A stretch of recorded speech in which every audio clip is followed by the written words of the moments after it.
satu fulus, satu viral. Cuma ini ujian umat Nabi Muhammad, yang lain lewat, gak ada masalah. Nanti ada masa, saya bukan nakut-nakutin, tapi Nabi SAW mengabarkan akan ada masa krisis. Di saat itu datanglah Sang Maha Pembohong. Jika ada yang maha benar Allah, ini maha pembohong. Surganya neraka, nerakanya surga. Cahayanya kegelapan, kegelapannya cahaya. Dia menawarkan cahaya palsu. Itulah yang membahayakan diri, yang disebut i'jabul mar'i binafsih. Salasu muhlikat, kata Nabi SAW. Ada 3 yang menghancurkan manusia. Dan yang paling bahaya, i'jabul mar'i binafsih. Kagumnya seorang kepada dirinya. Hati-hati ya. Assalamualaikum warahmatullahi wabarakatuh.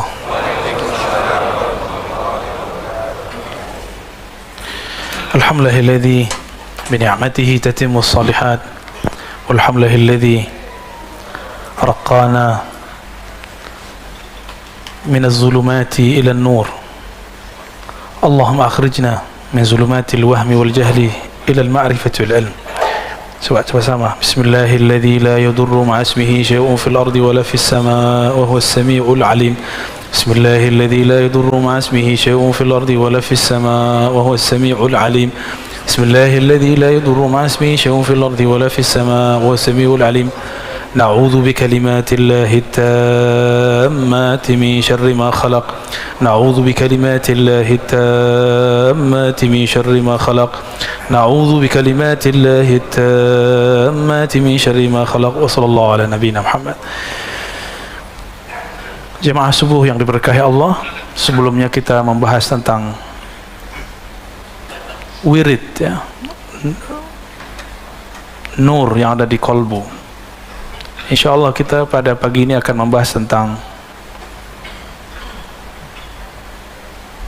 Iqbal dan Idbar. Iqbal, kolbu yang menghadap kepada Allah. Idbar, kolbu yang membelakangi Allah subhanahu wa ta'ala. Ini hikmah nomor 97, kelihatan ya?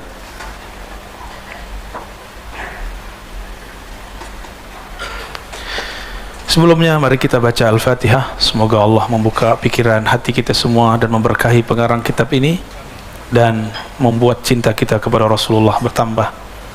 Semoga dengan demikian juga Allah mengampuni semua dosa-dosa kita, menutupi semua aib kita. Amin ya rabbal alamin. Al-Fatihah. A'udzubillahi bismillahirrahmanirrahim. Maliki yaumiddin. Iyyaka na'budu wa iyyaka nasta'in. Shiratal ladzina an'amta 'alaihim ghairil maghdubi 'alaihim waladdallin. Amin. وبسنادنا المتصل للإمام ابن عطاء الله السكندري قدس الله سره قال النور له الكشف والبصيرة له الحكم. Nur apabila masuk ke dalam kolbu maka akan tersingkaplah pandangan kolbu. Itu kalau nur masuk ke dalam kolbu. Tersingkapnya kolbu bukan berarti dia akan melihat sosok, belum tentu. Atau belum tentu dia melihat cahaya, tapi dia merasa tenang. Coba lihat anak kecil, kalau lampu mati takut nggak? Maka anak kecil senang kalau lampunya hidup. Ciri-ciri nur sudah masuk ke dalam diri, ada perasaan tenang ya. An-nur lahul kasyaf, ini dia nur, cahaya. Apa itu cahaya? Sesuatu ciptaan Allah yang membuat engkau dapat melihat objek di sekitarmu, itu disebut cahaya. Ada cahaya pagi ini, bisa dari lampu, bisa dari mana-mana ya. Jika seandainya suatu saat cahaya-cahaya ini hilang, kolbu masih bercahaya nggak? Nanti ada masa, saya bukan nakut-nakutin, tapi Nabi SAW mengabarkan akan ada masa krisis. Di saat itu datanglah Sang Maha Pembohong. Jika ada yang maha benar Allah, ini maha pembohong. Surganya neraka, nerakanya surga. Cahayanya kegelapan, kegelapannya cahaya. Dia menawarkan cahaya palsu. Gimana cara jawabnya? Maka kita harus punya nur yang ini. Nur apakah ini? Nur ma'rifatullah, nur tauhid kepada Allah subhanahu wa ta'ala.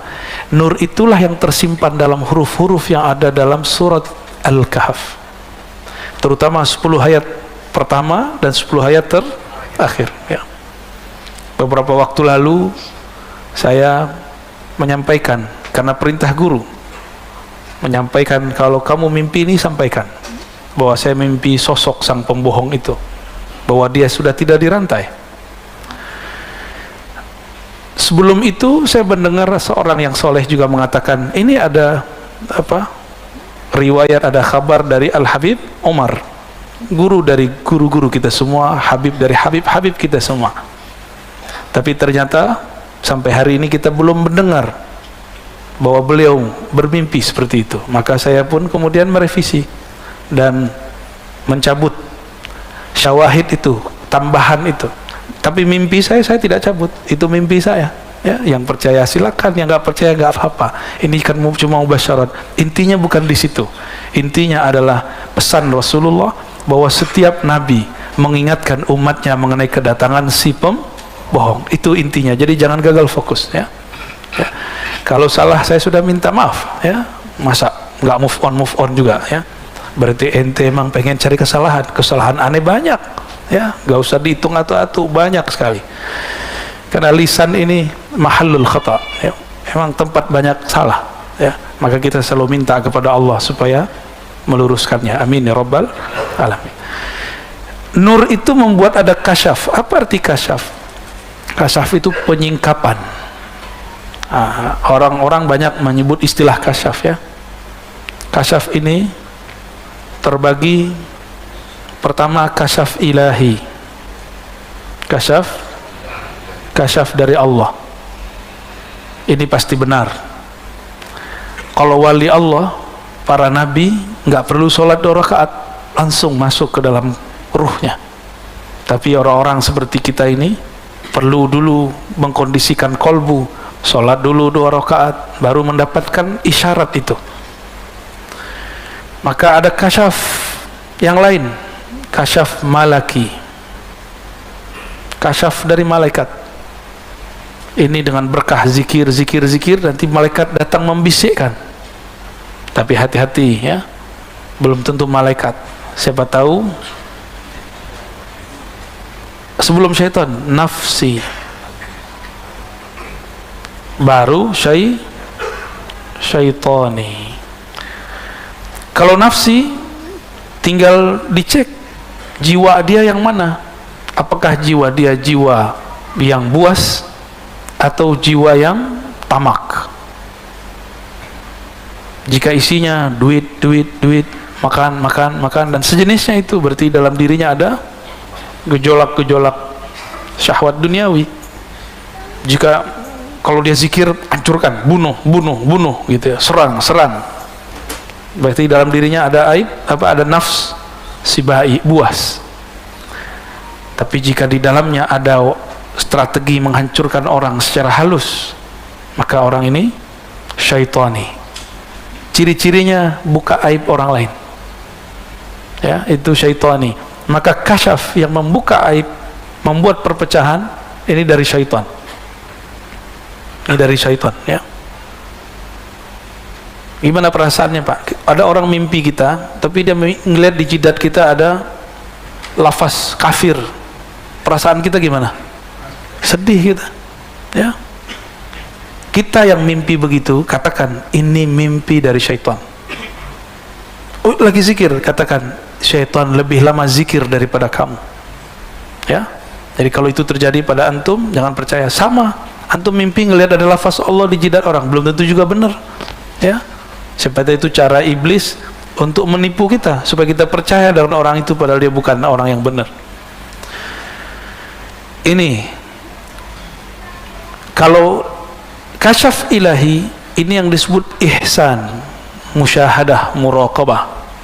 Ini para wali-wali Allah yang spesial. Sedangkan malaki, ini wali-wali Allah biasa. Jadi wali Allah juga ada tingkatannya, sebagaimana malaikat juga ada tingkatannya. Kalau malaki turunnya ke kolbu, dia masuk ke kolbu. Sedangkan jika itu dari syaitan, membuat was-was dan gelisah. Nah, di masa Rasulullah ini terjadi semua. Rasulullah hanya menerima mimpi orang yang dari ilahi atau malaki. Saya sudah sering menyebutkan bahwa para sahabat itu setiap ba'da subuh setoran mimpi. Cuma jumlah sahabatnya belum sebanyak ini. Ya. Ini berapa nih orang nih? Dan tidak semua sahabat bermimpi.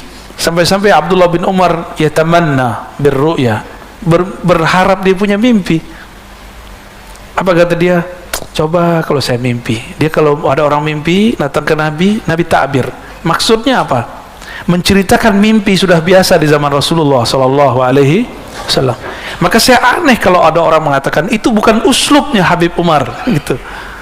Itu kalau wali pasti uslubnya salah satunya mimpi. Salah satu dari uslub walaya adalah menghargai mimpi. Mungkin kalau kita berhusnuzon, bukan uslub beliau, bukan metodologi beliau jika berdakwah menceritakan mimpi. Kalau itu saya percaya. Tapi kalau wali tidak menghargai mimpi, saya tidak percaya. Ya, semua wali menghargai mimpi karena mimpi itu terjemahan kolbunya. Kolbunya lagi benar, tinggal dicek mimpinya apa. Dan hebatnya wali-wali Allah, mereka sadar dalam keadaan mimpinya. Ya, bisa sadar dalam mimpinya. Dalam mimpi itu akan datang ada wali-wali palsu, mursyid-mursyid palsu, itu bisa dicek, Pak. Bisa dicek. Ada cara-caranya, ya. Ini macam-macam daripada kasyaf, ya. Kalau yang mau nulis silahkan ditulis, ya, saya hapus. Sekarang basirah. Apa beda nur dan basirah? Meskipun nur sudah dapat, tapi kalau basirahnya nggak benar, basirah itu adalah pandangan batin. Ini basirah. Ini pelajaran besar. Saya tidak ingin mengungkap kesalahan, cuma ini pelajaran besar yang diekspos. Masalah mimpi, masalah kasyaf. Masih ingat berapa tahun yang lalu pemilu, salah satu ustadz kita yang sangat alim mendengar juga orang soleh, sama kasus ya, nggak jauh beda dengan saya, ya. Coba ini masuk ke ranah politik, ya. Bahwa orang soleh ini menyebut nama salah satu calon 5 kali, bener? Itu kasyafnya bener, kasyafnya bener. Tapi yang menerjemahkan kasyaf ketika dibukakan satu kejadian, antum melihat satu kejadian masing-masing beda-beda nggak? Contoh, ini contoh nih. Saya kan ditanya orang mengenai video Gus Yakut tuh, masalah azan. Kalau orang Bintaro mah udah biasa, ya nggak? Bener nggak? Ini Puri Bintaro nggak ada, Pak, suara mic keluar. Ini paling cuma saat azan, sholawatannya nggak ada, baca Qurannya nggak dikencengin. Sudah biasa orang di sini. Tapi masyarakat kita kan masyarakat orang yang rame, suka rame-rame, bener gak ya? Senang dengerin sholawatan. Itu kaget dengan kata-kata begitu, nggak siap. Bapak sudah pernah umroh pasti, haji di Saudi, itu speaker diatur. Di Malaysia diatur. Tapi orangnya mau diatur. Orang Indonesia kan nggak siap digituin. Kita ini hidup santai, masa depan cerah. Ketemulah satu clue yang kira-kira membuat kita emosi. Kalimat misalnya menggonggong. Nah, ini digoreng terus. Dulu waktu Pak Yusuf Kala berbicara hal yang sama, tidak ada yang mengomentari seperti itu. Kenapa? Ada basirah yang berbeda, cara pandang yang kan sudut-sudutnya lain-lain. Antum yang biasa keluar negeri itu biasa dengan begitu, tapi kalau mainnya dalam negeri ya begitulah. Tapi emang diksinya nggak tahu kok diksinya keluar kata menggonggongnya, itu aja masalahnya, ya. Semoga beliau juga merevisi itu, ya. Kalau beliau kan orang panglima katanya di Banser kan, biasanya orang-orang panglima itu mau sportif, insya, ya. Nah, ini basirah, cara mandang berlain. Ketika dikabarkan mengenai nama calon 5 kali, saya langsung hati saya nolak, ini nggak benar. Ini nggak benar. Saya nyoblos dia, tapi saya tidak yakin dia yang kepilih. Jadi saya nyoblos orang yang saya yakini nggak pilih, Pak. Aneh kan? Basirah yang ngomong. Tapi kok saya coblos dia juga? Saya juga heran. Ya. Tapi batin ngomong, ini nggak benar. Bukan sekarang. Apakah nanti? Wallahu a'lam. Jadi kasyafnya benar, tapi basiroh dalam memahami. Jadi basiroh ini boleh kita artikan penerjemah daripada apa yang dilihat. Ini pelajaran semua bagi kita. Dan ini juga terjadi di zaman Rasulullah SAW. Nabi diturunkan ayat bahwa Makkah akan ditaklukkan. Nabi kira itu tahun ayat itu turun. Tahun berapa ayat itu turun? Tahun ke-6. Maka Nabi datang ke Hudaybiyah. Coba lihat ya, antum akan faham kenapa dalam bab politik selalu semuanya amburadul. Di zaman Rasulullah pun hampir begitu. Hudaybiyah ini satu bukit, ada lembahnya juga, sekitar 10 sampai 15 kilo lagi ke kota Makkah ya. Kota Makkah. Berarti dekat ya. 10 kilo berarti dari sini kemana? Ke Tanah Abang. Nggak nyampe, kejauhan. Pondok Indah. Oke, dekat ya. Sini ke Pondok Indah. Ya, kita tinggal jogging nyampe setengah jam. Berarti kalau mereka teruskan perjalanan akan terjadi pertumpahan darah setengah jam lagi. Jumlah umat Islam lebih banyak daripada kafir Quraisy yang sudah tua-tua. Jadi itu yang menolak umat, yang menolak Nabi Muhammad, wong tua, orang tua yang gak mau berubah meninggalkan agama lamanya, yaitu menyembah Lata, Uzza dan sejenisnya. Tahun keberapa itu? Ayatnya turun tahun ke-6. Nabi kira itu tahun tersebut, tapi ternyata di ayatnya ada kalimat insya Allah. Ini level Nabi loh. Level Nabi, wahyunya masih dikunci dengan lafaz insya Allah. Kalian akan memasuki tanah haram pada tahun mereka ini insya Allah. Tiba-tiba kafir Quraisy menghadang Rasulullah dan mengatakan, siapa yang bilang ente Muhammad Rasulullah? Ente Muhammad bin Abdullah. Kalau ente Muhammad Rasulullah, dari dulu kami izinkan engkau di sini. Terus gimana? Kita buat perjanjian, kata mereka. Ini yang buat perjanjian omnya Nabi, pamannya Nabi, senior Nabi semua. Yang anak muda cuma satu yang terkenal ya, Muawiyah, dan ayahnya Abu Sufyan. Dua-duanya nanti jadi mu'alaf. Tahun ke-6 berhasil? Enggak. Sahabat udah bawa semua barang-barang penting yang mau dikirim ke saudaranya. Umar sudah bawa barang banyak, mau pulang kampung nih. Ketika Umar sudah sangat ingin sekali pulang kampung, ternyata dihalangi. Nabi SAW mengalah. Apa kata Umar? Ahakkun dinuna? Agama kita bener gak nih? Rasulun anta? Ente Rasul beneran apa Rasul palsu? Kira-kira kalau ngomong gitu gimana? Saya nih mimpin antum pergerakan jadi imam misal, terus tiba-tiba kita ngalah dengan suatu kondisi, ada yang berdiri, ente imam beneran gak? PA ente gitu, kata Pak Mirwan. Mana ada imam begini, jumlah kita banyak, benar harus menang, tidak ada orang benar itu mengalah. Kira-kira begitu kalau dibahasakan. Pecah itu. Kelompok sahabat kemudian goyang. Tiba-tiba Rasulullah diam aja ya, Rasulullah diam aja. Karena wahyu tidak ada isyarat baru. Turunlah Abu Bakar As-Siddiq, karena Abu Bakar dapat ilham ilahi. Kalau Nabi disuruh diam, melihat kejadian, melihat mana yang bisa berhasil, mana yang tidak berhasil, mana yang diuji, mana yang tidak diuji.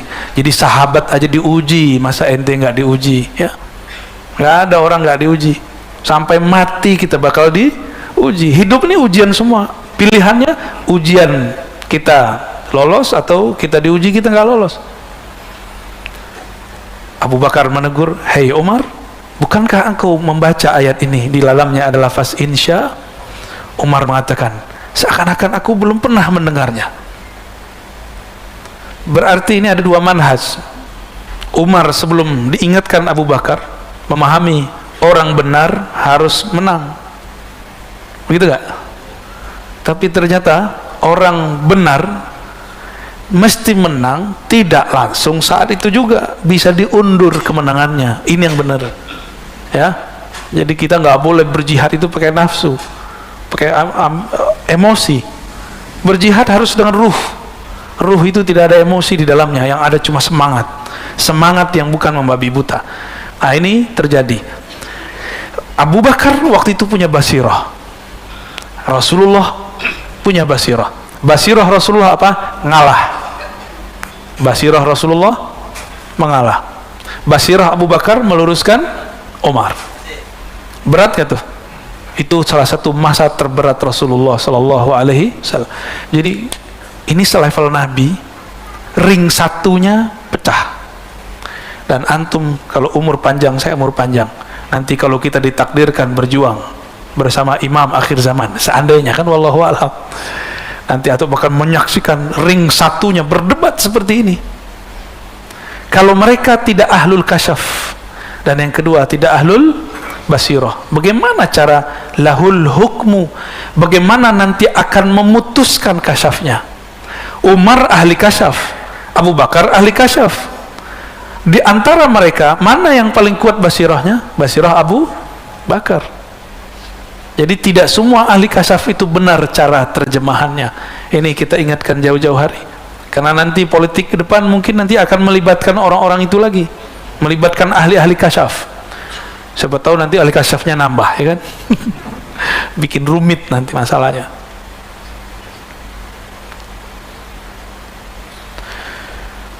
Hukmu artinya keputusan, memutuskan makna daripada kasyaf, ya. Apa makna yang ada dari kasyaf tersebut? Ini yang akan diputuskan.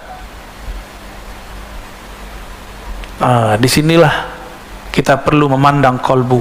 Wal kolbu, kolbu itu mempunyai dua karakter. Yang pertama iqbal. Ada namanya iqbal? Iqbal, menghadap kepada Allah, bukan ke nafsunya.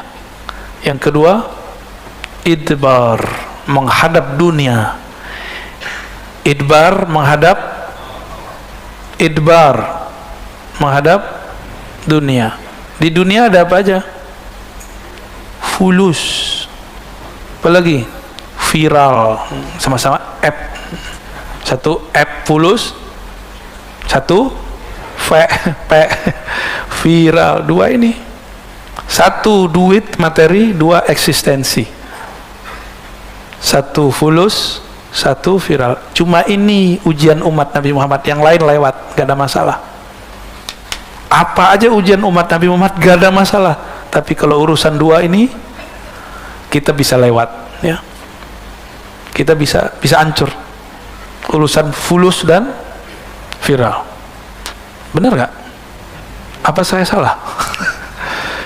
Ya. Fulus gimana? Antum diuji dukutnya, fulusnya. Saat kita cinta harta, kita yang bekerja, bukan kita yang menikmati. Maka saya sering bertanya ke kawan-kawan saya yang bekerja, pernah nggak Anda sudah capek-capek survei, buat bahan presentasi, mengumpulkan data, tapi yang jebol punya teman pakai punya kita? Pernah? Pasti banyak, ya.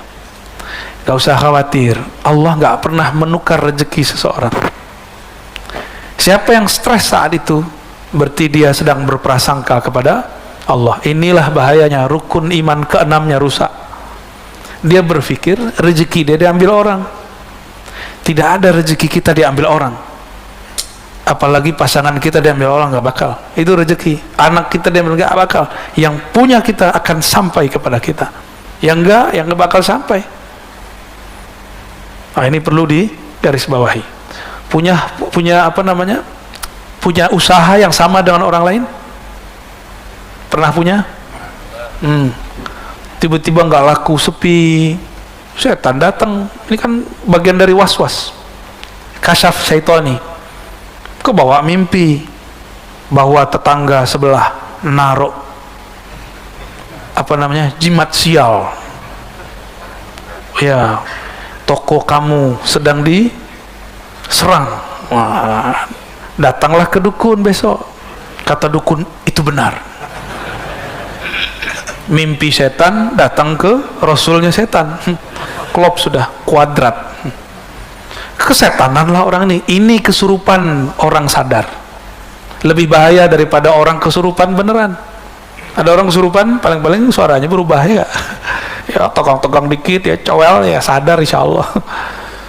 Tapi kalau yang kayak tadi itu kesetanan, dia sadar tapi dia sedang kesetanan, dan itu lebih berbahaya ya. Nah ini teman-teman, ini yang merusak kita nih, fulus sama viral, materi dan imateri, cinta harta dan cinta eksistensi. Dua ini yang merusak kita semua. Semoga Allah selamatkan kita dari semua fitnah-fitnah ini ya, apapun turunan-turunannya ya. Iqbal, kalau Iqbal dia tidak menghadap fulus, dia menghadap kepada Allah. Nah, kolbunya menghadap kepada Allah. Kolbu inilah yang disebut kolbun zahidun, kolbu yang zuhud. Kolbu zuhud itu bukan berarti ditawarin durian nggak makan, tapi hatinya pengen, ya Allah durian ini kayak enak nih. Lagi, maaf bang, lagi puasa gitu. Tapi hatinya bukan ini, mulutnya yang ngiler, hatinya yang ngiler. Sering nggak begitu? Antum kalau gitu batal ini aja puasanya. Itu sudah berbuka namanya, tapi batinnya. Maka kalau puasa itu lahir batin. Jangan hanya puasa makan minum, kalau itu mah gampang, cukup diet aja. Tapi kalau puasa lahir batin, tidak membiarkan kolbu kita berbuka. Inilah berbukanya kolbu ketika tertarik kepada selain Allah Subhanahu wa ta'ala. Gak apa-apa antum bergelimang harta, gak apa-apa. Mobil ganti-ganti silakan, rumah nambah terus silakan. Ada lagi yang nikah terus silakan. Yang penting kolbunya ma'allah, bersama. Bisa begitu? Ya bisa. Sebagaimana sebaliknya, ada orang yang gak nikah-nikah tapi pikirannya jorok terus ya. Ada orang yang miskin tapi dalam hatinya pulus. Ada kan? Ada yang gak terkenal pengen viral mulu. Banyak kan begitu? Banyak. Tuh yang depan saya banyak banget. Cirinya gampang. Antum posting suatu, seneng nggak kalau di like orang? Seneng. Berarti ada bakat hubbul viral, cinta viral. Tapi itu normal ya. Namun kita dituntut di atas normal, gitu. Jadi jangan hanya menjadi manusia biasa, jadilah manusia yang di atas kebiasaan. Biasanya jam segini kita tidur, ayo kita bangun gitu. Enakan tidur ya jam segini ya. Alhamdulillah, ini tandanya nurnya sedang aktif. Alhamdulillah. Kalau nggak ada nur dalam kolbu antum, mana mungkin bisa bangun ya. Tapi jangan seneng dulu. Basirohnya hidup nggak ya. Kalau basiroh hidup, kita itu happy, memahami sesuatu selalu positif. Ini ciri-ciri orang punya basiroh. Maka saya tidak takjub dengan orang yang melihat alam gaib. Saya takjub jika dia bijak memahami apapun yang gaib. Ini yang mahal ya. Saya punya guru, dia ngobatin penyakit hati dan orang gila. Waktu saya minta izin mau ke Jakarta dulu tahun 2000 berapa itu ya, 2004 atau 2005. Tiba-tiba ada pasien datang, tapi ini bukan pasien gila. Pasien yang dia mengatakan, di sana guru dipanggil Buya ya. Buya, saya melihat dalam mimpi saya tetangga sebelah naro semacam sihir di rumah, makanya kami sakit-sakitan sekeluarga. Itu langsung digebrak meja. Apa-apaan kalian? Itu iblis. Langsung wajah mereka terang, yang tadinya seperti dirundung duka, nggak ada semangat, langsung semangat. Jadi dengan gebrak meja itu sembuh. Jadi wali begitu Pak ya. Wali gebrak meja, muridnya jadi sembuh. Guru kalau gebrak meja, santrinya jadi kiai. Kalau santrinya shadiq, santrinya adalah murid yang jujur, yang sungguh-sungguh kepada gurunya. Tapi kalau murid yang udah merasa jadi guru, disindir dikit marah ya, disindir marah, apalagi disebut nama, itu murid kurang ajar ya, murid kazib. Murid itu kalau diomongin oleh gurunya, dia nggak tersinggung, justru dia datang ke gurunya, mencium tangan guru, jadi minta maaf. Wahai tuan guru, kalau aku salah, bimbing aku, jangan dibiarkan aku jauh. Tapi antum akan menyaksikan nanti Bahkan mulai sekarang mungkin akan terjadi. Murid-murid disindir dikit, tersinggung. Masa tersinggung sama guru? Siapa kita tersinggung sama guru? Justru kalau guru sindir kita, itu anugerah dari Allah Subhanahu wa ta'ala. Saya dari muda saya udah biasa digampar-gampar sama guru, udah biasa. Apakah kita menjauh? Enggak, malah tambah mendekat kepada beliau. Kita dulu salah nulis, dibilang jahil ente. Kita datang, ya Sayyidi, ana jahilun. Betul, saya jahil. Tolong bimbingan engkau. Oh tenang, saya bimbing. Jadi orang bisa baca kitab yang tidak ada barisnya, khusus untuk antum ada yang kasih baris. Ya, ini dua versi, ada yang tanpa baris, ada yang pakai barisnya. Jadi bisa baca kitab, Pak.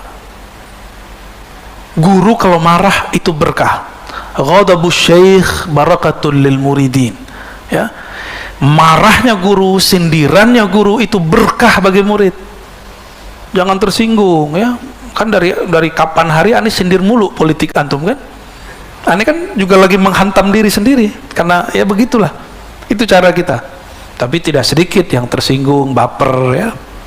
Maka yang enggak ya sudah. Yang mau dibimbing, ayo kita lanjut.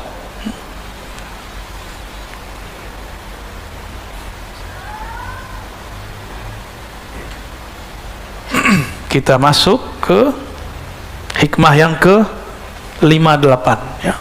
Mungkin beda kitab akan beda nomornya, ya. Nomor kitab ini bukan dari pengarang, seperti halaman bukan dari pengarang, ya. Nomor hadis bukan dari Imam Bukhari, tapi itu dari penerbit, maka beda penerbit, beda nomor. Jadi kalau ada orang hafal nomor, hebat, cuma bukan itu intinya. Inti dari ngaji ini ya mengerti isinya, bukan mengerti nomornya. Bismillahirrahmanirrahim. La tufrihka at-ta'ah. Janganlah membuat senang engkau ketaatan.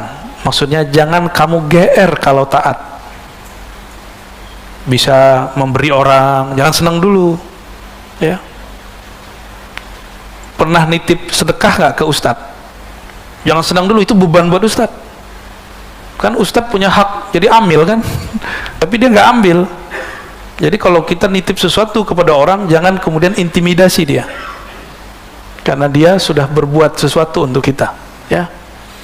La tufrih kata, jangan kamu GR dengan maksiatmu, merasa girang dengan taatmu.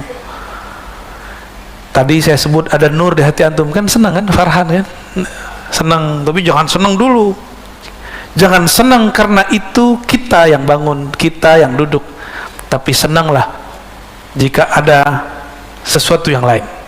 Kata beliau, la tufrihka ta'atu li'annaha barazat minka. Jangan kamu merasa senang karena taat itu kamu anggap barazat minka, muncul dari dirimu. Bisa baca Quran one day, one juz. Itu nasibnya gimana tuh? Masih ada nggak tuh? Hah? Masih? Berapa orang? Dulu 300. Dulu banyak, ya. Lama-lama ada kebosanan, malal. Apa kata Allah? Innallaha la yamallu hatta tamallu. Allah tidak akan bosan sampai kamu bosan. Dan sudah banyak yang kabur kan? Kenapa? Karena cuma membaca. Maka majelis tadi harus di-upgrade biar tidak bosan. Harus ada majelis mengkaji yang dibaca. Gitu, ya. Itu usul saya kalau masih punya majelis one day one juz. Jangan kamu merasa senang kamu bisa membaca Quran 1 juz 1 hari, bisa tahajud, bisa ikut pengajian. Jangan senang karena itu usaha kita, tapi senanglah engkau, wafrah biha, farhanlah kamu, senanglah kamu, li'annaha barazat minallah, karena ketaatanmu muncul. Barazat ini artinya muncul, minallah, daripada Allah, ilaika. Kenapa saya tadi sebut antum yang hadir pagi ini itu ada nur. Siapakah yang memberikan nur? Allah. Nur itulah yang membuat hati kita mau dengar. Ini kan banyak yang lebih tua umurnya secara biologis daripada saya, tapi mau dengar. Kalau nggak ada nur nggak mungkin, kan gengsi, Pak. Rozi baru anak kemarin sore, azan aja gua duluan daripada dia. Kan bisa begitu, Lalu terus urusannya apa? Ya, dulu dia dokter, aneh yang suruh dokter kok. Terus masalahnya apa? Kalau dia sekarang jadi guru kita, dan itu akan terjadi, Pak. Nanti saya akan menyaksikan ada anak muda, hafalan hadisnya, pemahamannya lebih dahsyat daripada saya, dan saya harus duduk di depan dia, gitu. Dan gak ada masalah, kita senang-senang aja. Kenapa? Ilmu yang ada pada saya dan ada pada dia kan dari Allah. Maka saya duduk di depan dia bukan sedang menghancurkan eksistensi, justru sedang mensyukuri apa yang diberi Allah Subhanahu wa ta'ala. Inilah ayat Allah Ta'ala, kul bifadlillah wa birahmatihi fabidzalika falyafrahu huwa khairum mimma yajma'un. Katakanlah, hai Muhammad, ini dalil maulid juga ya, ini dalil maulid juga dalil bab masalah taat. Bifadlillah, dengan anugerah Allah dan rahmat kasih sayangnya jualah. Fabizalika, karena itu semua, falyafrahu, bergembiralah engkau. Nanti di bab maulid dalilnya ini juga. Adakah anugerah dan rahmat yang lebih besar daripada diutusnya Rasulullah? Ada nggak? Maka ini bisa jadi dalil apa? Maulidur Rasul sallallahu alaihi wasallam, termasuk Isra dan Mi'raj Nabi sallallahu alaihi, semua itu adalah nikmat untuk umat. Maka kita senang setiap bulan Rajab karena di situ ada tanggal 27 Rajab. Meskipun secara riwayat tidak terlalu sahih, tapi ahli sejarah memilihnya untuk memperingati Isra dan Mi'raj. Falyafrahu, ya, maka bergembiralah. Kenapa? Karena itu anugerah dari Allah Subhanahu wa ta'ala. Jadi kita senang sholat subuh bukan karena kita bangun, tapi karena kita dibangunkan Allah. Beda tipis ya. Kita senang tahajud karena bukan tahajud kita, tapi karena Allah membangunkan.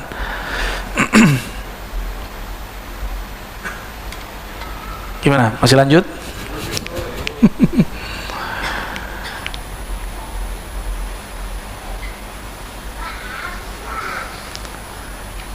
Hikam yang ke-59. Bismillahirrahmanirrahim. Qala qata'as sa'irun lahu wal wasiluna ilaihi an ru'yati a'malihim wa syuhudi ahwalihim. Ini langsung saya kasih clue-nya ya. Ada dua jenis hamba, ada dua jenis murid, dua jenis hamba yang datang kepada Allah. Pertama, sa'ir. Sa'ir ini bahasa Arabnya, bahasa lainnya murid. Apa arti murid? Orang yang berkehendak menuju Allah. Apa arti murid? Sudah jadi bahasa Indonesia, tapi dalam bahasa Indonesia murid orang yang berkehendak ilmu. Benar ya? Dan yang kedua, wasilin. Wasilinnya orang yang sudah sampai kepada kesadaran ilmu Allah, disebut dengan murad. Apa arti murad? Orang yang telah disampaikan kepada kesadaran ilmu Allah Subhanahu wa ta'ala. Murid ini dia yang merasa dirinya yang beramal. Kalau murad, dia merasa amalnya anugerah dari Allah Subhanahu wa ta'ala. Maka lafaznya qata'as sa'irin lahu wal wasilin, atau qat'us sa'irina wal wasilin, ya, an ru'yati a'malihim. Murid dan murad sama-sama menempuh jalan beramal, sama-sama beramal, tapi ada perbedaan mereka saat melihat amal dan ahwal. Dia beramal, dia merasa ini amal dia yang berbuat atau apa, ini yang berbeda. Amma sa'irun, adapun murid-murid, karena mereka lam yatahaqqaqu, belum menerapkan as-sidqa ma'allah, kesungguhan hakiki bersama Allah, maka mereka merasa merekalah yang berilmu, merekalah yang beramal, merekalah yang zikir. Nanti ngomong, saya sudah zikir kok masih kena COVID,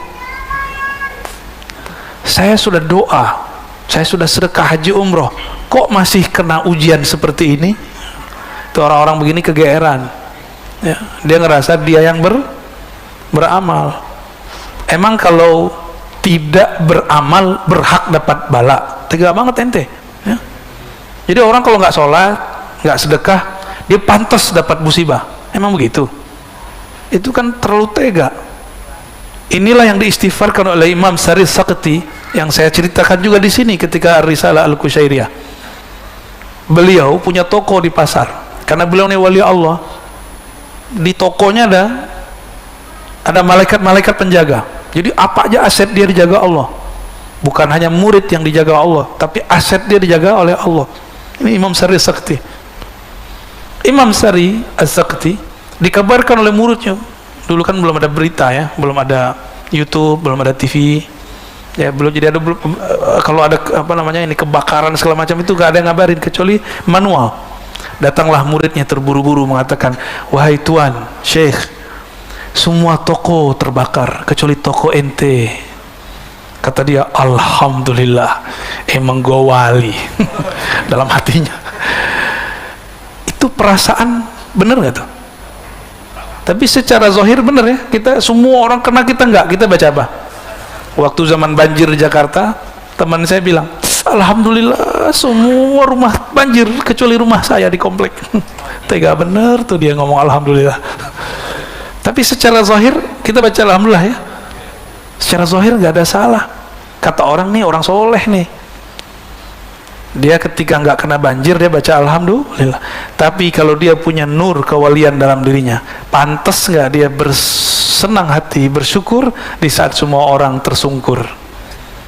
Pantas nggak dia mengatakan alhamdulillah di saat semua toko terbakar kecuali toko dia? Kayak gitu ya. Dikit-dikit bedanya ya antara wali sama wali PA. Maka saya tidak percaya meskipun digimik nih pergerakan Islam, tapi isinya kebencian. Senang ketika ada orang kena musibah, senang ketika ada orang yang mendapatkan mafasid, kerusakan. Dia mengatakan, "Tuh laknat ente kualat karena ente habis giniin guru kita." Itu bukan Islami. Meskipun yang ngomong pakai baju-baju Islam. Emang ada baju Islam ya? Itu baju Islam atau baju Ahok? Hah? Baju koko kan? No, baju Abu Jahal Pak Abu Thalib. Gak juga ya. Allahumma sholli ala. Ammal wasilun, adapun orang yang wasil. Apa arti wasil tadi? Yang murad, yang disampaikan Allah. Fali'annahu ghayyabahum bisyuhudihi anha.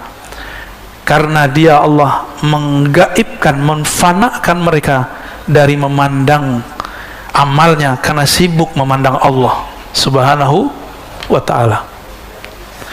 Masih ingat kisah ibu-ibu sosialita yang lagi arisan di istananya Zulaikha?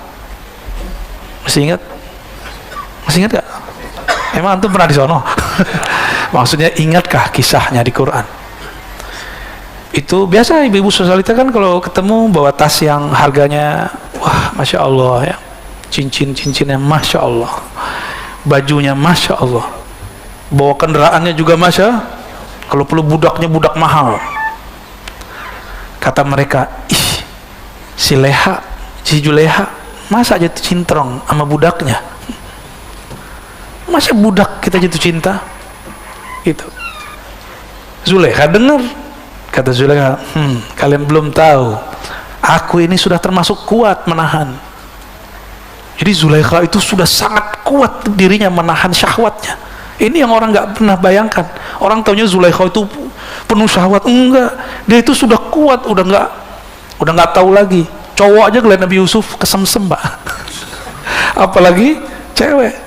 Cowok aja bilang, ya Allah, masa ada cowok secakap itu. Apalagi cewek yang ngeliat. Akhirnya dikerjain, dikasih pisau. Masih ingat? Taruh apel, kan lagi motong-motong.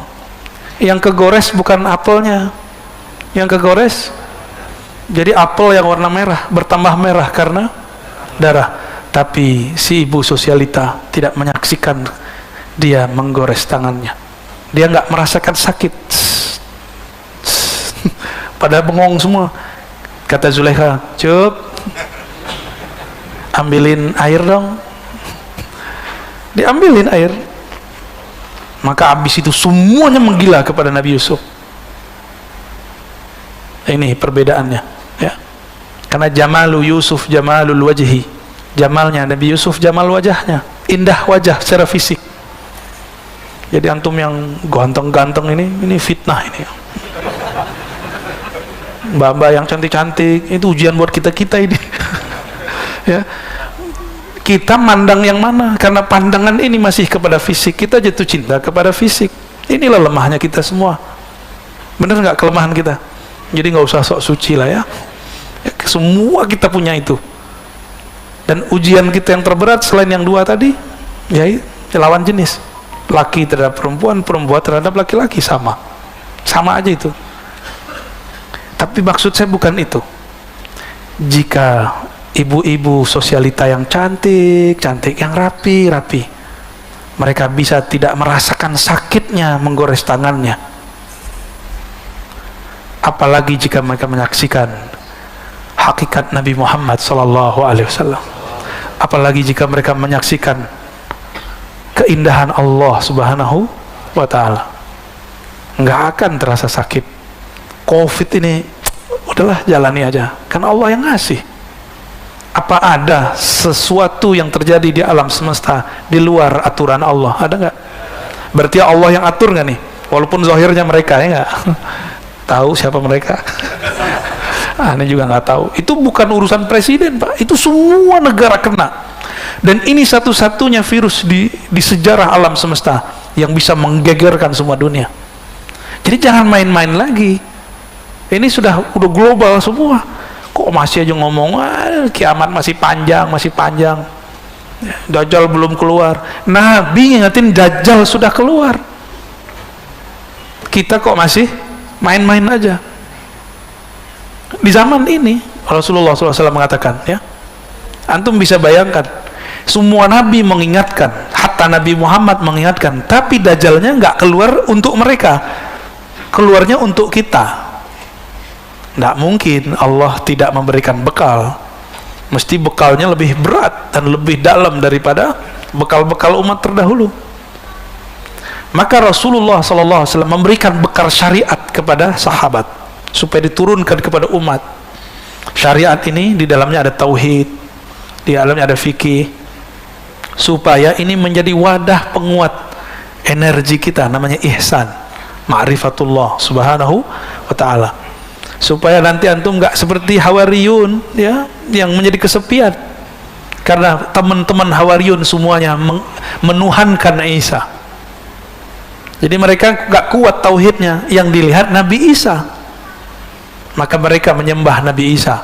Diangkatlah Nabi Isa jadi Tuhan setelah 300 tahun dia wafat, tahun 324, ya, itu terjadi. Jadi mereka menyembah Allah tapi yang tampak pada perbuatan Nabi Isa. Itu kalau bahasa lembutnya, Pak. Kalau bahasa kasarnya lain lagi. Ya. Tapi kita kan tetanggaan, Pak, ya. Tetanggaan mas sebelah parkiran kan, jadi kita nggak boleh ngomong kasar-kasar amat. Udah cukup lah ya, udah jam 6. Gimana? Ada pertanyaan? Cukup? Ada pertanyaan? Mana nih panitianya? Baik, yang mau bertanya boleh angkat tangan.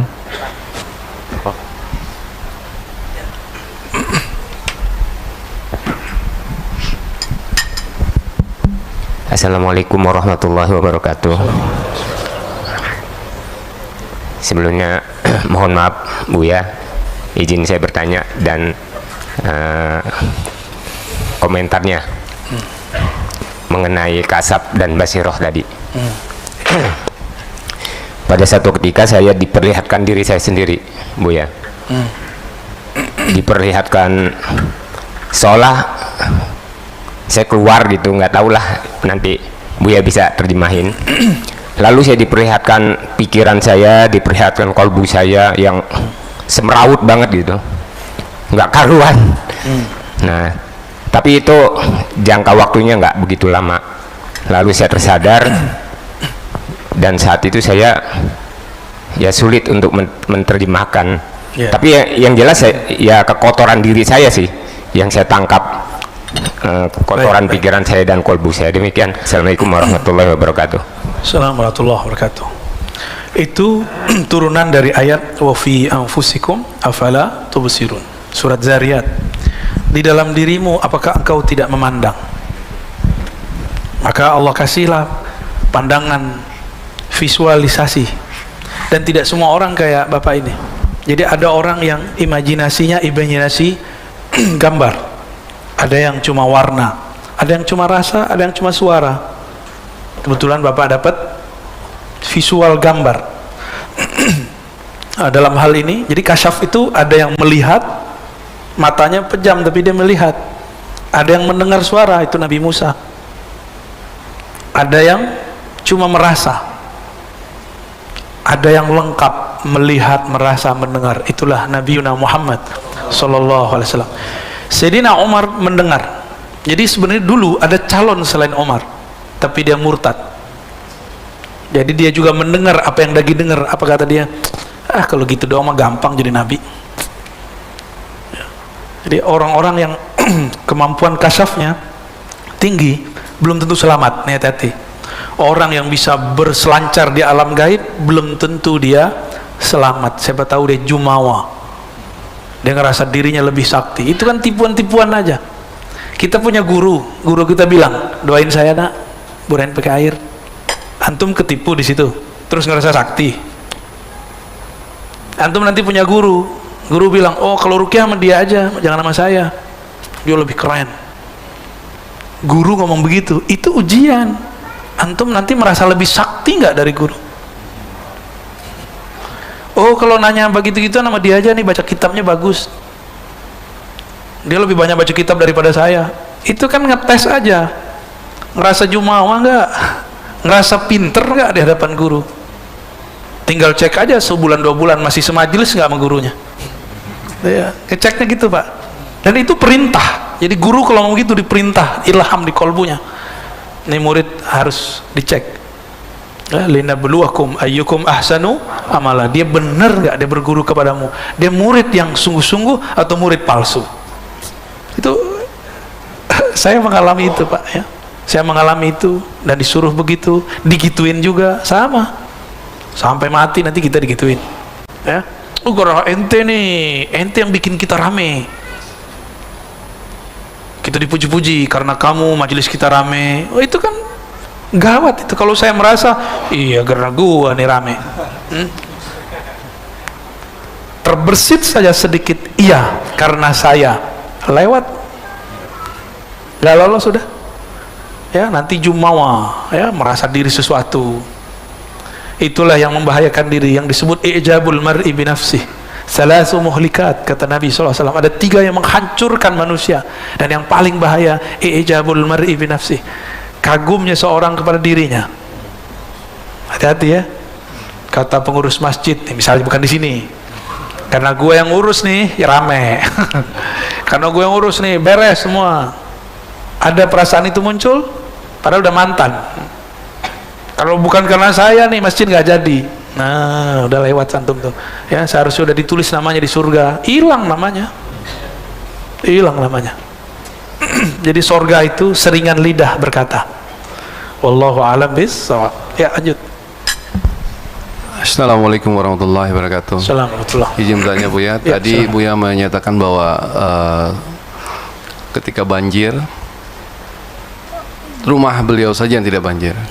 Kemudian dia mengucapkan alhamdulillah. Tadi Buya bilang wah kurang ajar tuh asum gitu kan. Lebih senang melihat orang lain menderita gitu. Sebaiknya menyikapinya seperti apa gitu. Baik, bagus. Assalamualaikum warahmatullahi wabarakatuh. Kalau manusia biasa itu normal dia ngomong alhamdulillah. Ini yang ngomong kan mursyid, namanya Imam Sari Sekti, seorang yang terkenal jadi wali dan gurunya para wali. Beliau ini punya murid namanya Imam Junaid Al-Baghdadi. Sering dengar? Masa gurunya Junaid begini? Ya. Lalu gimana caranya? Sebelum mengetahui caranya, kita lihat apa yang terjadi pada Imam Sari Sekti. Kata beliau, inni astaghfirullah tabaraka wa ta'ala 30 sana min qawli alhamdulillah. Aku minta ampun kepada Allah 30 tahun lebih karena aku dulu salah menempatkan alhamdulillah. Jadi zikir itu mirip dengan kayak komposisi bangunan, nggak boleh salah pasang. Dia masangnya harus benar. Alhamdulillah itu di saat apa? Di saat kita bersyukur, senang hati bersama. Masa ada pewaris Rasulullah dia bahagia di saat umat tidak bahagia? Jadi yang harusnya dilakukan, dia mengatakan inna lillahi wa inna ilaihi rajiun. Lalu dia datang ke tokonya, dibagi-bagikan semua yang bisa dibagikan. Itu seharusnya. Maka Imam Sarri kalau ingat, dia malu, ya Allah, malu. Ini yang disebut dalam ungkapan ulama-ulama ahlu ma'rifat. Apa kata mereka? Antum pasti pernah dengar kalimat ini. Amal soleh awam, dosa para wali. Bahasa Arabnya hasanatul abrar, sayyiatul muqarrabin. Itu amal soleh menurut orang awam, tapi dosa menurut para wali. Ya, benar nggak tuh? Kayaknya soleh, benar nggak baca alhamdulillah? Hati-hati, lafaz alhamdulillah dulu. Kalau kemarin-kemarin Allahu Akbar, kayaknya soleh bener tuh kalimat, ya. Tapi digunakan tuh bentak ustadz. Ya, ada ustadz di sini bukan saya. Dia nggak sepakat tuh. Ditakbirin pak, sampai ke dia mau keluar parkiran dikerubungin. Karena beda pilihan. Dulu begitu, pakai takbir bentak orang. Jamaah neriakin ustadz pakai takbir, ya kalah sinyalnya, lebih kenceng ustadznya. Cuma ada ustadz, sebagian ustadz takut sama jamaahnya. Ustadz cemen itu. Berhenti ente jadi ustadz. Guru itu memberi pengaruh kepada murid, bukan dipengaruhi murid. Guru itu yang memberi suluh, pelita bagi umat, bukan yang digelapkan oleh jamaahnya. Ya, jadi ustadz itu dua jenis. Ustadz asal jamaah senang, ustadz asal Allah ridho. Tuh beda tuh ya. Jadi saya nggak akan terpengaruh dengan takbir-takbir orang yang bertakbir. Dulu masih ingat nggak bapak sejarah 10 November itu sejarah apa? Apa yang terjadi di Surabaya? Perang. Itu perang tentara Inggris orang India. Mereka turun pakai takbir karena tentaranya muslim, tapi muslim campur, Ahmadiyah mah nggak Ahmadiyah. Turunnya takbir, bingung, yang diserang hidungnya nggak mancung tapi takbir juga, mukanya ya beda kan orang India sama kita, tapi takbir juga, bingung mereka. Inilah yang membuat kita bisa bertahan, takbirnya menggetarkan orang di sana. Maka ada yang belok, membelot sebagian, maka bisa diatasi. Itu dulu yang di Surabaya itu ya, 10 November ya, terkenal itu yang meninggal saat itu syuhada ya, para syuhada. Mereka berjuang untuk mempertahankan negeri, yang mana negeri itu dulu aman, tempat beribadah menyembah Allah subhanahu wa ta'ala. Jadi mencintai negeri yang di mana tempat itu aman untuk ibadah, baru disebut hubbul watan minal iman. Cinta negeri bagian dari iman. Jadi kalau negeri yang nggak begitu, nggak usah dicintai. Ada mau tanya sama antum nyaman nggak sholat selama ini? Ya. Ada nggak yang larang? Nggak ada. Kajian-kajian dilarang nggak? Amanah, yang penting pakai masker kan? Alhamdulillah. Jadi ini ya, udah ya, amal soleh orang awam, tapi bagi wali dianggap dosa karena salah menempatkannya. Dan saya menyaksikan itu selama 2019 itu terjadi. Kiri kanan sama. Di sini Islam, di sini Islam. Ini partainya Islam, ini partainya Islam. Bahkan yang ini partainya nggak Islam, tapi takbirnya lebih kenceng. Kita bingung, ini mana yang noleh ke kanan, Allahu Akbar, ke kiri, sholawatan sama istighosahan. Kita bingung Pak selama itu. Ya. Ada lagi? Cukup? Cukup lah ya. Buya, Afan, ada pertanyaan dari YouTube Buya. Oke. Satu pertanyaan dari Siti Nisrina. Izin bertanya Buya, bagaimana cara terkoneksi dengan wali Al-Ghaus? Tuh. Gak usah capek-capek cari wali Ghaus. Ya.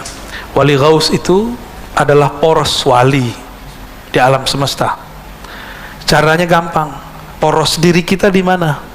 Temui poros dirimu, engkau akan menemui poros alam semesta. Allah memandang ke dalam diri. Allah juga memandang hanya kepada Al-Ghaus. Al-Ghaus di zaman Rasulullah beliau. Al-Ghaus itu artinya pemimpin kekasih-kekasih Allah. Di zaman Rasulullah hidup, beliaulah Al-Ghausnya. Ketika beliau wafat, diteruskan oleh sahabatnya Abu Bakar, Umar, Utsman, Ali. Terlalu zuriat Rasulullah SAW. Ya. Ada yang zuriat ruhani, ada yang zuriat secara nasabi. Nasabnya zuriat Nabi. Ada yang enggak. Dia bukan zuriat Nabi, tapi rohaninya selalu memandang Allah. Al-Ghaus itu kolbunya detik per detik pandang memandang dengan Allah. Dan itu bukan saya. Ya. Kalau saya Al-Gosong. Bukan saya. Jadi Al-Ghaus, wali Allah yang Allah turunkan rahmat di kolbunya, itu artinya Ghaus. Karena Allah selalu mandang kolbunya. Selama orang ini hidup di dunia, dunia masih ada. Jadi kapan dunia kiamat kalau sudah tidak ada kekasihnya yang dia pandang memandang dengan Allah Subhanahu wa ta'ala. Inilah makna wa ma khalaqtul jinna wal insa illa liya'budun. Alam semesta, jin, manusia, langit, bumi itu cuma diciptakan untuk menyembahnya, memandangnya. Ihsan, engkau beribadah seakan memandangnya. Jika orang ini sudah nggak ada, tunggu waktu hancur. Jadi nggak usah khawatir, ya. Temuilah, lihatlah, pandanglah poros dirimu, maka engkau akan menemui poros alam semesta. Insya. Semoga Allah memberkahi kita semua.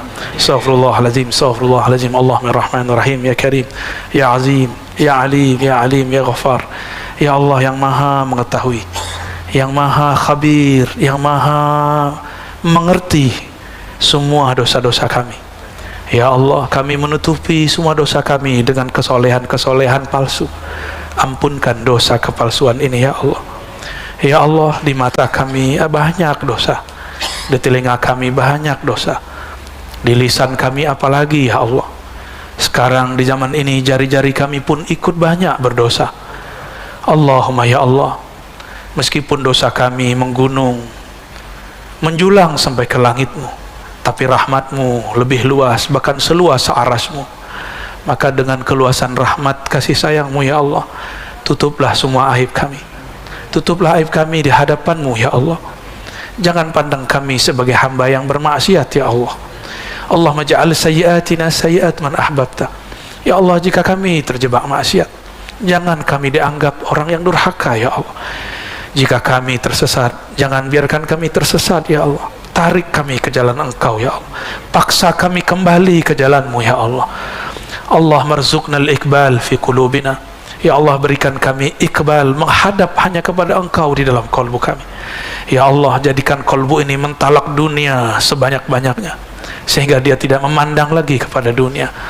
Ya Allah, jika Engkau izinkan kami berjuang, berjihad di akhir zaman, takdirkan kami membersamai kekasih-Mu Al-Imam Al-Mahdi. Selamatkan kami dari fitnatud Dajjal. Selamatkan kami dari sosok yang berbohong atas nama-Mu, yang berbohong atas nama Nabi-Mu, yang datang membawa siksaan kepada kami. Ya Allah, jangan sampai kesengsaraan yang dia datangkan itu membuat kami lupa kepada Engkau. Allahumma ya Allah ya Rahman ya Rahim ya Azim. Nabi-Mu mengabarkan kami masuk surga bukan karena amal kami, tapi karena kasih sayang Engkau kepada kami. Maka dengan kasih sayang-Mu itu ya Allah, siapapun yang hadir pagi ini ya Allah, pandanglah kami dengan kasih sayang-Mu. Pandanglah kami dengan pandangan ridha-Mu. Izinkan kami mencium bau surga-Mu. Izinkan kami memandang-Mu, memandang Rasul-Mu di sorga Firdaus yang sangat kami rindu. Ajirna minan nar ya Allah. Ajirna minan nar ya Allah. Ajirna minan nar ya Allah. Bebaskan kami ini ya Allah dari siksa-Mu, dari kemurkaanmu, dari nerakamu. Allahumma ya Allah, jika engkau ingin menyiksa kami, kami pantas disiksa. Kami banyak dosa dan pantas engkau buang. Tapi ya Allah, jika engkau merahmati kami, engkau lebih pantas merahmati kami. Rahmatmu lebih luas dari kemurkaanmu. Farhamna jami'an, maka rahmati kami yang hadir, yang mendengar, yang tasdik, yang ingin datang kepadamu.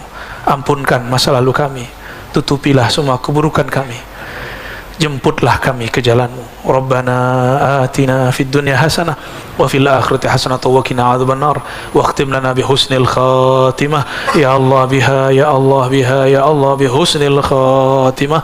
Wa sallallahu ala sayyidina Muhammad walhamdulillahi rabbil alamin. Subhanakallahumma wa bihamdika asyhadu an la ilaha illa anta.